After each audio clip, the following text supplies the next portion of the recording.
Hi, everybody. It's Melissa Joy here, and I am so pleased to be joining you along with some important members of the Pearl Planning team. Today, we have Hannah Near, Melissa Fradenburg, and Jay Fradenburg, and we are going to be talking about 2022 year-end planning. I have been telling everyone that this is kind of a kitchen sink kind of year. There is so much you can throw into year-end planning. And I know we're going to be covering a lot today. It's just kind of the way it is right now. We're going to try not to get too deep into the weeds in any particular thing, but we will make sure that we give you a broad overview. And what I would suggest is you just have a piece of paper where you can make a few notes, because not everything is going to apply to you. And many of the things, if you're our client, we've been working on behind the scenes on your behalf. But we will, there may be a few things I hope that you can jot down and then kind of put on your list. So we're going to be covering, the big picture first, and then we're going to talk about some specific areas of financial planning, retirement, open enrollment if you're still working, some tax considerations for the year, estate planning, charitable giving, which always, kind of goes along with that end of the calendar year, and then what to plan for next year. And because this year has been so interesting or perhaps painful in the stock market, we're also going to give you a little market update and review. And along the way, we have a lot of resources that we provided to clients on our website. So we'll make sure to mention that along the way about the places you can find more detail in any given area. So without further ado, I'm going to kick it off and we can dive right in. I think before you start to do that checklist of, kind of housekeeping and to-do items, I always want to encourage you to reflect back upon your goals. And you may have some goals for this year-end season, and you may also have some things that you're working toward further down the line, but it's such a natural time of year to be, reflecting and also giving yourself a pat on the back on some of the things that you've done well, in addition to being going into the future and saying what you want to achieve over time. So while we have a lot of very specific technical financial conversations to have in this presentation, don't miss out on that opportunity to take a step back and give yourself, some achievement points for the things that you've done well this year, and then also make a plan going forward. And then also, as you are further into the year, we're going to talk about investments at the end, but your goals or circumstances may have changed. And we're not talking about your goals for the next 3 months when it comes to investing, but over the next 5 or 10 years. So do make sure that your investment strategy is coordinated. Make sure that it is something that is set up for your benefit. If you have been someone who has been paying too much in taxes in your investment portfolio, if you're wondering if you did, this is a year where the tax circumstances may be completely different, and there may be room for you to make your investment portfolio more tax efficient. If you're someone who just doesn't open your statements or make changes to your portfolio from day to day and month to month, oftentimes that's a very healthy behavior, and some of the best investors make very few changes, but it may be time to review your portfolio and rebalance. And like we said, if you're a taxable investor, sometimes we see portfolios that just create tax consequences regardless of what's happening with performance. And it's really critical for you to understand, and we're professionals who can help you understand the tax costs of your investments. But in a year like 2021, people had very little places to hide from taxes, and sometimes less change was more. This year's kind of the opposite, where there are a lot of opportunities to, things that we're doing are lowering the costs of portfolios, getting into more tax efficient positions. And then also, without getting completely out of the market, picking up some tax losses that we can use to offset future gains. We call that, in a geeky way, tax loss harvesting, but we can include in our webinar notes some details that we provided elsewhere on how that kind of works. So also, we know that many of you have changing circumstances. So for example, you may be a small business owner who had a really great year last year, and this year is different, perhaps lower in terms of your profit and loss. Or it may be vice versa, where your business keeps growing and you've gone into a higher tax bracket. Same goes for families. Maybe only one spouse is working at the beginning of the year, but now you're both working. Do make sure that you're reviewing your tax circumstances, and there may be some year-end planning opportunities that you could do right now. So for example, I talked to a self-employed realtor, and we're talking about a different retirement plan that would allow them to set aside more this year because they're going to be in a higher tax circumstance. Or if you're that person who has lower income this year, when we talk about Roth conversions in a minute, this may be the right time to make a change, especially if you think that your income is going to go back up and you're going to be in a higher tax bracket in the future. So there's not as much that you can do when you get around to preparing your taxes. Oftentimes the adjustments that you need to make for taxes are kind of, the door is closed after 12/31. Of course, there are a few exceptions, and it depends on if you're self-employed or working a W-2 worker. But we strongly encourage you to think about your tax situation in this fourth quarter. We kind of earmark it as a time of year where we're really thinking, especially in the investment side of things, about your taxes. And do know that some things have a deadline, whether it be for gifting in this year or making contributions to certain types of retirement plans, and your decisions now may affect what the checks that you have to write in April. On those notes, we'd like you to be aware that there are contribution limits that continue to go up for many retirement plans. And so this is specifically for 2022. You can put up to $20,500 in a typical 401k or 403b, as long as you have that amount of income. And when you're over age 50, you actually have higher amounts that you can put in. There's catch-up amounts, and then different other plans have different contribution limits. We're going to see even higher numbers in 2023 because many of these numbers are linked to inflation adjustments. And so you are going to get the opportunity to put in more, especially if you're trying to catch up for retirement and things like this. But again, I was just talking about how some things can't be done after the end of the year. While you can write a check to contribute to your Roth IRA or IRA, as long as you're eligible, you cannot go back and say, hey, I'd like to defer another $10,000 into my 401k. So if you have a few paychecks left and you're able to make an adjustment, you may want to wrap up that saving. Other important considerations, you may be at an income level where you can get some credits if you're paying for college tuition.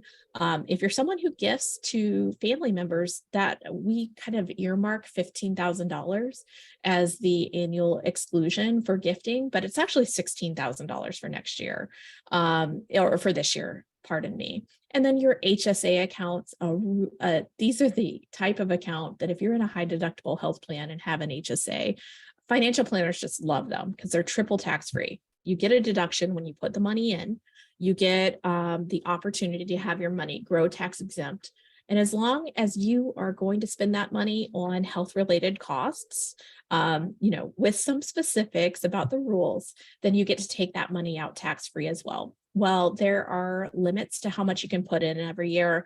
We always like to remind you to review and put in if you're eligible. Some of you may have it with a paycheck withholding, but others may make a direct contribution to an HSA. So make sure you get that done this year if you are indeed eligible. And then along with that, if it's just sitting in cash and it's money that you're saving for long term, we love this as a way to supplement your retirement medical costs. Have a conversation with your financial planner about whether that money should be invested, because a lot of times it just sits in cash. It becomes, an ignored account, and you actually have the opportunity to invest it and grow it if you're going to be using that money later and not this year. And then finally, before I hand the microphone off, I want to talk to you about beneficiary reviews. Now, this is an evergreen concept. You can think about this any time of the year because your life changes and adjustments need to be made. always, but it's so important to remember the value and importance of beneficiary designations. So do make sure that you're reviewing your beneficiaries. And we so often, maybe there's a forgotten account. I just talked about the HSA. Guess what? There's a beneficiary designation attached to an HSA account, and you may not have never gotten around to filling that out or completing it. Or if you changed employers this year, you may have been automatically enrolled in your plan. This is a feature that we love, but you may have forgotten to make the elections of who your beneficiary is. Many of our clients are divorcees, and your beneficiary preferences may change based on the end of a marriage. And so we want to make sure that you have everything updated. And when it comes to that too, for non-retirement accounts that don't have a natural beneficiary designation, if you don't have a trust established, you don't have accounts titled in a trust, you do have the opportunity to avoid probate with many accounts through something that we call transfer on death agreement, an instruction about who receives your account so that the courts kind of keep their nose out of your estate's affairs. So these are so important, and you don't need it till you need it, but do be doing that housekeeping kind of as you go, and use this year and time as a reminder for things you need to get done. Okay, with that, I'm going to hand it off, but I'll be talking to you guys at the end. Thank you, Melissa. And as Melissa touched on, really just kind of as we go through these next few slides, if they apply to you, maybe jot down some notes and think about things that you want to get done both before the end of the year as well as to set you up for 2023. So as Melissa touched on, certain accounts you need to make your contributions by the end of the year, specifically 401ks and 403bs. So if you review your contribution, which a lot of times these things are on autopilot, so just go back, log in, maybe reset your password if you're like me, and see what percentage you're putting in. If you have some extra money this time of year, you may want to increase or make a plan to increase those contributions for next year if you're not currently maxing out. But again, you do have to decide the amount you're putting in for this year by December 31st. Other types of accounts, a SEP or individual retirement IRAs and Roth IRAs, you do have until tax filing deadline. But again, really making a plan for where that money is going to come from to make those contributions, now would be a good time to do that. And just reviewing kind of which accounts you're using, Roth versus traditional. So if you have a traditional IRA that is after tax dollars and it's growing tax deferred, and in the future, those will be taxable in retirement when you take income from them. If you have a Roth IRA, then that is after tax money that will grow tax deferred and then be tax free on distributions in retirement. Now, a lot of people maybe are thinking about, should I convert some traditional IRA assets to Roth assets? And this little chart here is a good way to kind of think about it. If your future marginal tax rate is going to be higher, then it makes sense to convert those assets to Roth, or some of those assets to Roth. And this year specifically may be a very good year to do that because your accounts are likely down for the year. And Jay's going to talk about that in a little bit, and what's going on in the market. There is always time for a rally, but as of now, if you are down, it's fluctuating around 20% down for the year for the S&P. And if you were to convert your traditional IRA now and invest it the same way in a Roth IRA, the idea would be that you are converting a smaller amount. And while we cannot predict that the market will recover, if the market recovers, you will then have more in Roth assets and pay taxes on that smaller amount that you convert. So just something to think about if you are or have been considering Roth conversions. Of course, if you're having a lower tax year this year, that would also be another reason to consider it for the year. But as always, we recommend that you work with a tax professional to make sure if this makes sense for you for the tax year.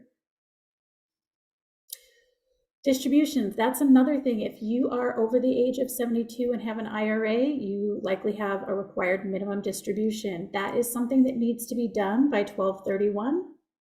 Also, if you have an inherited IRA, you may have a required minimum distribution, must be completed by December 31st, and there are penalties. You do not want to miss that deadline and face a penalty. Now, we do reach out to our clients and make sure that they have taken those distributions. So if you are managing on your own, your investments, definitely something you want to make sure you've taken the right amount. And again, that is done by 12/31. Open enrollment, Melissa touched on this a little bit, but again, making sure that things are not on autopilot, which they often are, no judgment, but it's a good time to kind of look back, see what benefits you had for the year. If you have to fill in the gaps for insurance, life insurance, or long-term care, now is a time to review it. Oftentimes, employers will only allow you to make changes during open enrollment, so think about next year as well.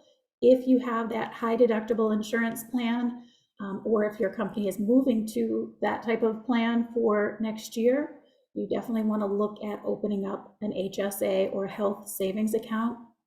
That is a huge advantage, whether you're using it to pay as you go for health costs throughout the year, or as Melissa mentioned, you can actually invest those assets and use them in the future, especially if your retirement plan may possibly be to retire early. That can really help ease some of those healthcare costs in retirement.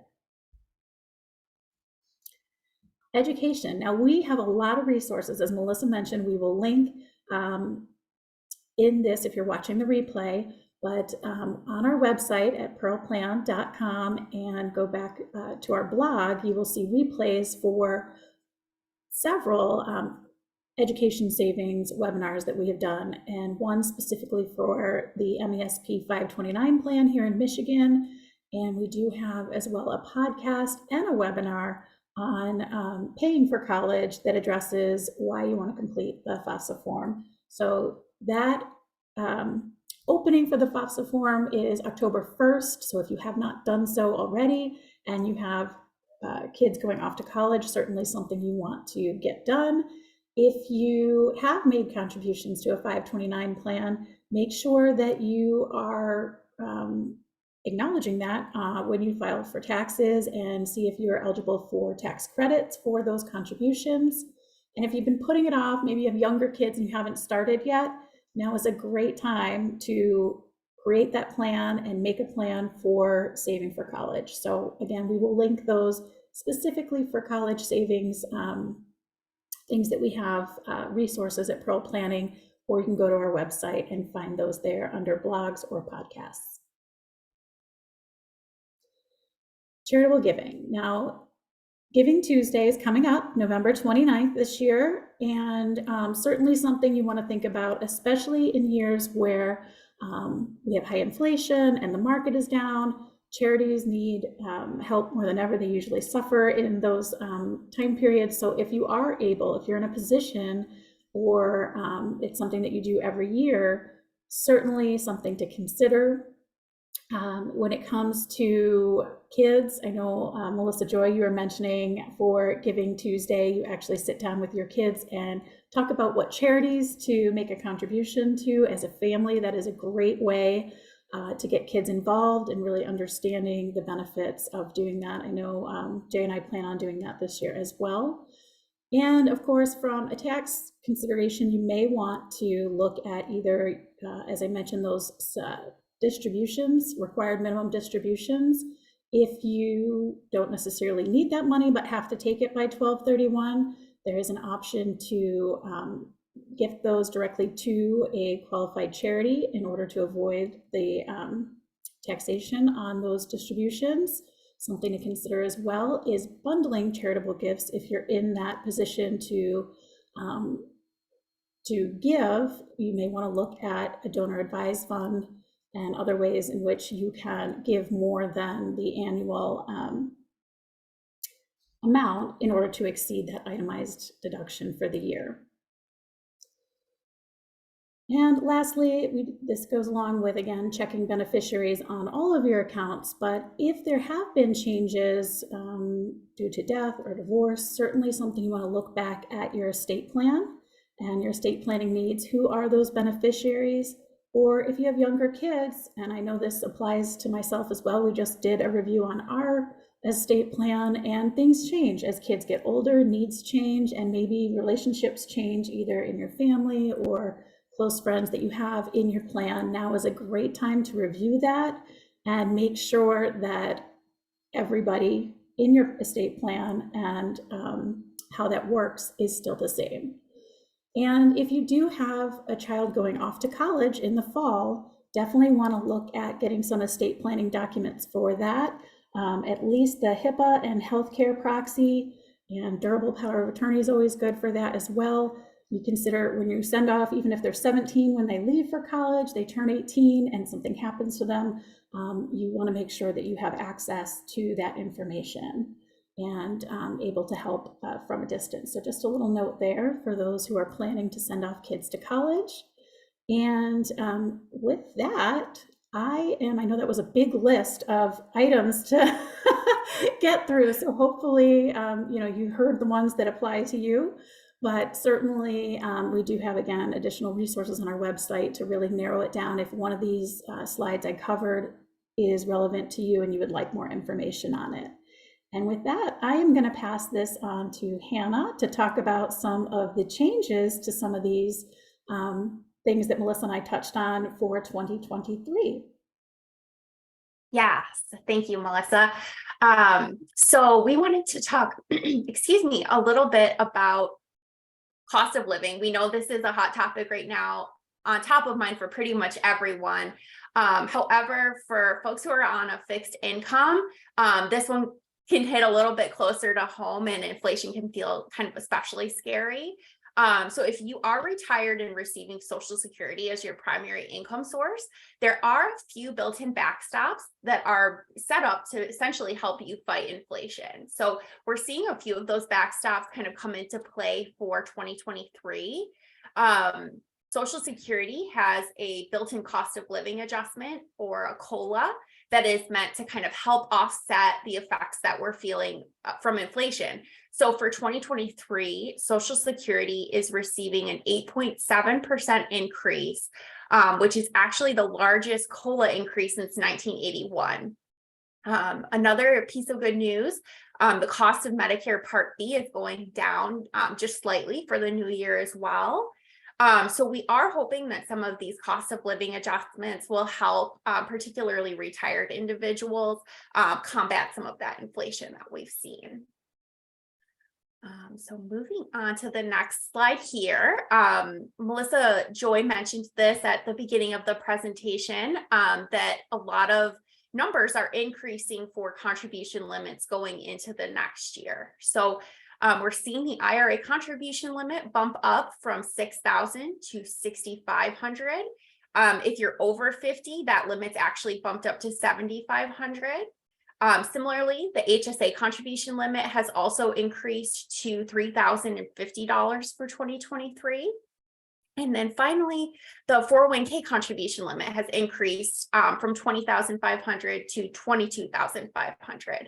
So we would recommend, if you're someone that does max out your IRA or HSA or 401k, that you kind of account for these increases as we move into the next year, essentially making sure you're withholding the right amount from paychecks and things like that to really make the most of those increased contribution limits this year.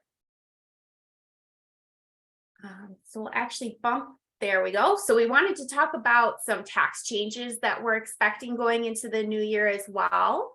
The income threshold for each tax bracket is expected to increase by 7% in the new year. So it's kind of strange to think about. The actual marginal rates are not changing, but it's the income thresholds associated with each tax bracket that are increasing.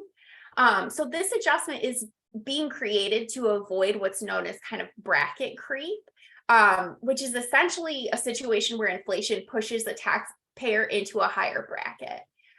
So because of this increase, 2023 is a really important year to review withholdings on your paycheck.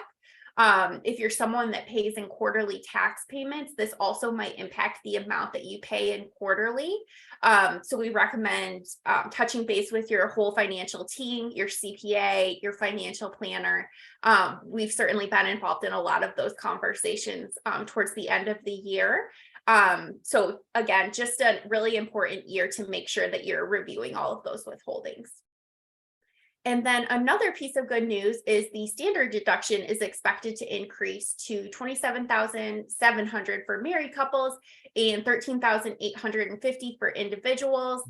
A few other random adjustments we've seen from a tax perspective in the new year. The federal estate tax inclusion amount is increasing to just from 12 million to 12.92 million.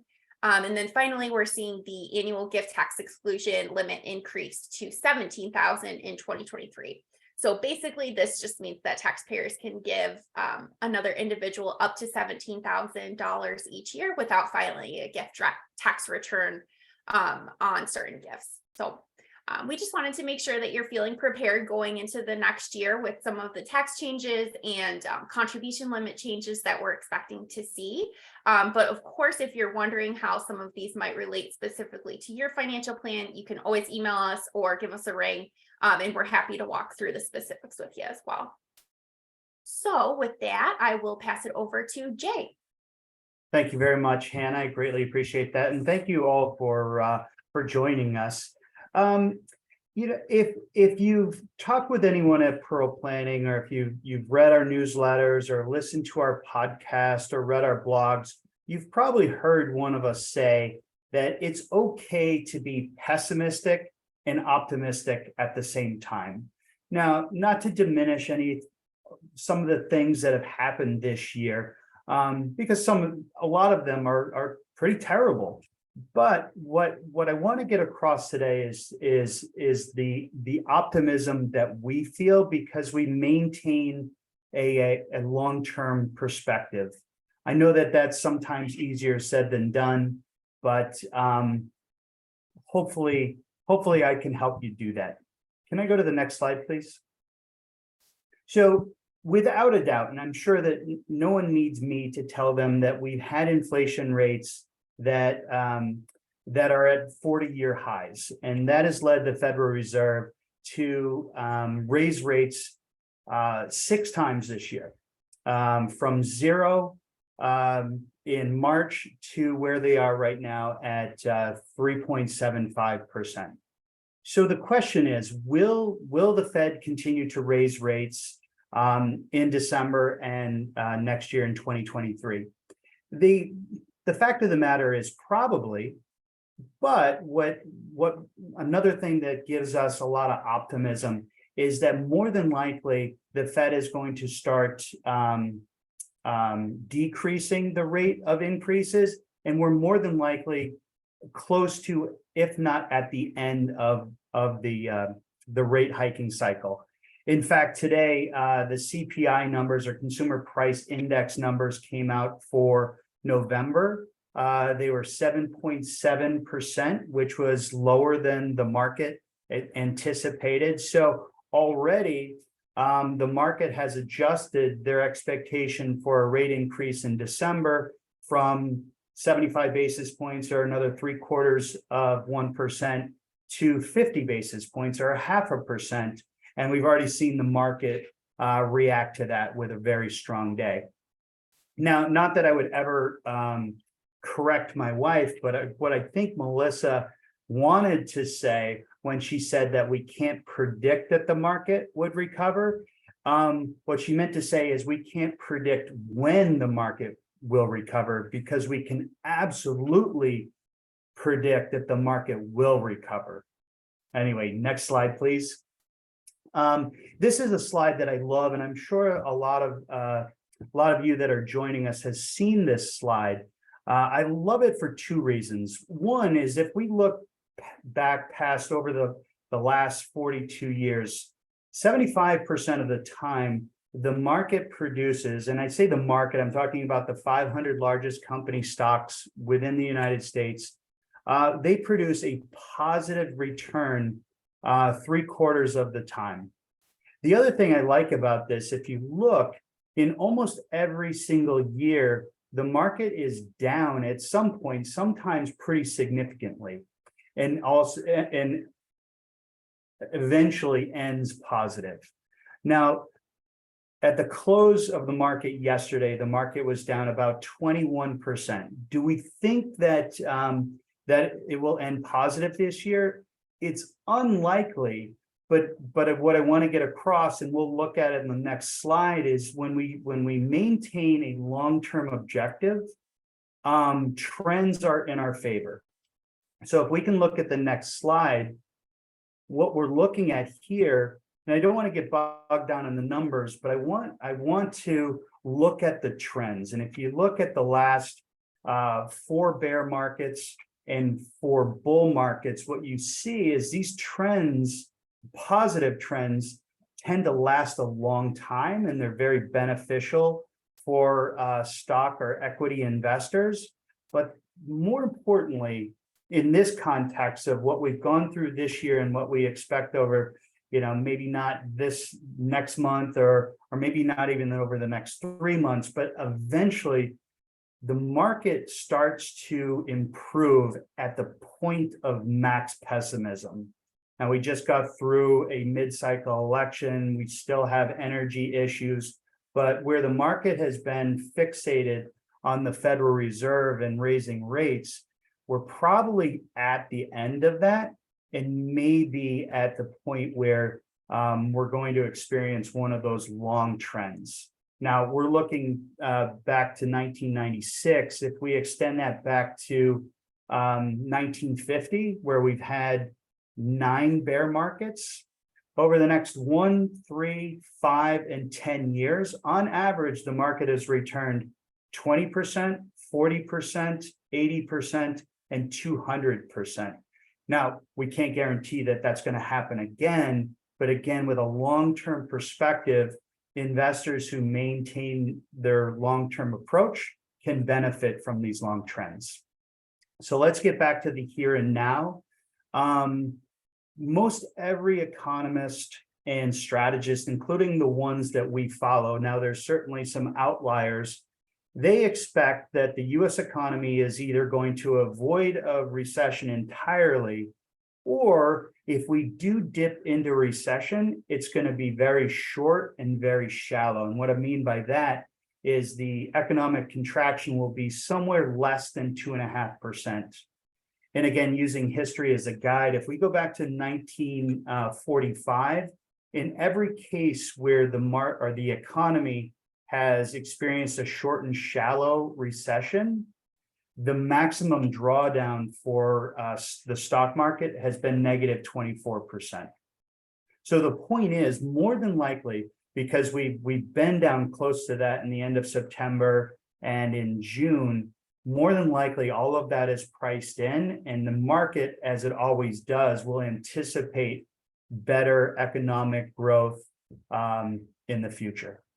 So hopefully that is useful, and thanks again for everyone who joined us. I believe I'm going to now turn over to Melissa Joy. Yes, I'm taking back over. I promised that I would be here at the end. We want to make sure that you have a chance to ask questions if you're here as a listener. We'll also have a replay of this webinar. But in the meantime, if you type any questions into the Q&A section, we'll be happy to answer them. I would mention that I share Jay's and our whole team's optimism for the possibilities of investments and your financial future over time. We've had a lot of conversations this year, just like we're having today. We have them, across the board in broadcasts like this, and also one-on-one in conversations with you, our clients, about, what the world looks like. And unfortunately, part of the cost of being an investor, as well as being an investment professional, is to live through times where markets have negative returns. And I love, the old quote from Warren Buffett that says short term, the market is a voting machine, especially on vote week. It's more of a popularity contest. And I'd say the markets are unpopular this year, but longer term, they're a weighing machine. And I would never bet against the possibilities of corporations, both public and private. We do have some important disclosures. I'm going to mention a few more things. I did want to make one correction. I have to tell you guys, it is impossible to keep up with the numbers when they come through with, this number and that number. When I got started in the business in the late 90s, the amount you could put into an IRA was $2,000, and they change often. When I saw Hannah's number on the HSA, it was actually a flexible spending account max, which is going up this year. Exactly how you said, that's for people who don't have high deductible plans, and those are the use it or lose it funds that some of you have as options for your employers.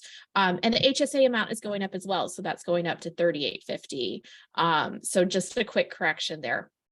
We do want to remind you that when we get to the end of the year, especially at a time where labor markets are tight and people really value flexibility, we have deadlines that are earlier and earlier when it comes to the financial institutions that we work with. So keep these deadlines in mind. If you want to do a Roth conversion, you need to get it done by mid-month December. December 12th is the number that our custodian Raymond James has given us.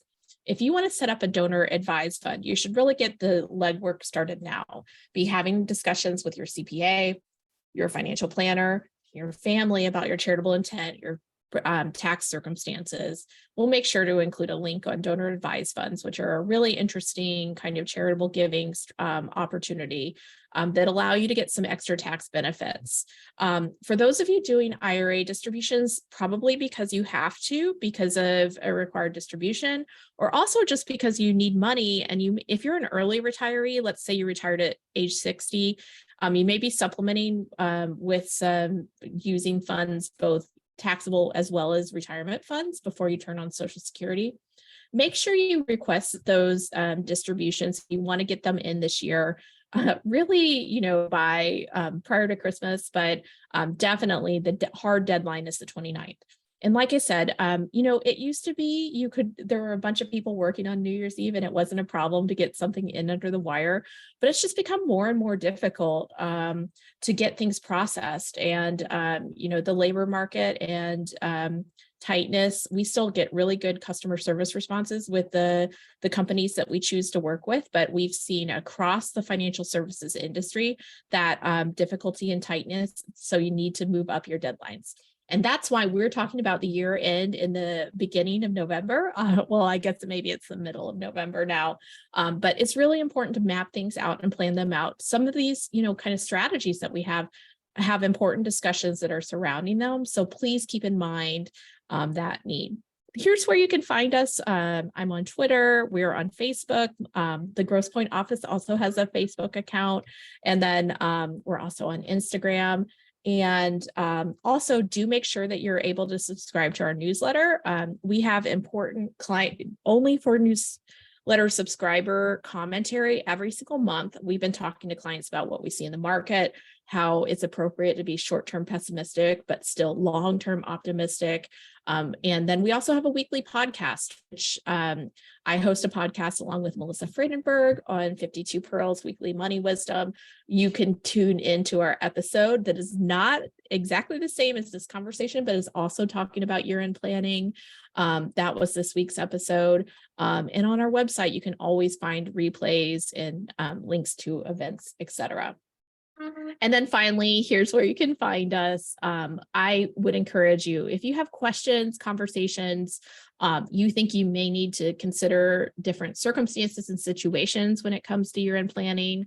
And, we could have probably gone on a 2, 3, 4 hour webinar because there are so many planning topics that are available. We kind of have a broad brush in this conversation, but we're always behind the scenes thinking about your specific circumstances and situations. We're remembering all of those numbers, getting your specific unique circumstances kind of plugged in. If it's time for you to have one of those discussions, please reach out as follow-up. And then if you know someone who it would be great to have, kind of follow-up discussion about conversations like this, don't hesitate to share this webinar, which will be available on our website. We'll be sending it as a follow-up out of our newsletter. So with that, I just want to thank the team for all of their hard work in putting this together. And also, it's time of year for gratitude. So I want to tell everybody that's listening how much we appreciate you and are very happy to have the opportunity to share this information with the community and to work with so many incredible individuals and families. So thanks to everyone and have a great day.